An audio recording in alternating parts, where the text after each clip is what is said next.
Hello guys, আজকে দেখতে পাচ্ছেন আজকে প্রথম কাজ শুরু করলাম আপনাদের ভুরকুন্ডা গ্রামের রাস্তার ধারে একটা ফ্যাক্টরি তৈরি হচ্ছে, সেটা হচ্ছে দুধ ফ্যাক্টরি। তো আজকে আমরা সর্বপ্রথম ওয়াশ করছি। তো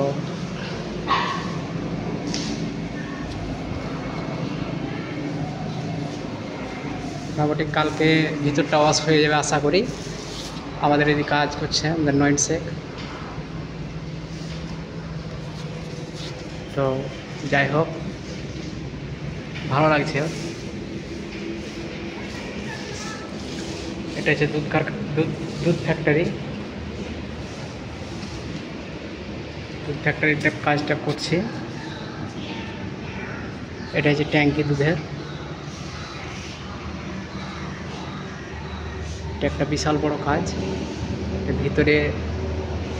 ভিতরেরটা ওয়াশ হচ্ছে। দোতলাটা যাই হোক পরশু দিনকে লাগবো। নিচেতলাটা পুরো কমপ্লিট কালার ফালার সব করে দিয়ে দোতলায় উঠবো, তারপরে গিয়ে বাইরে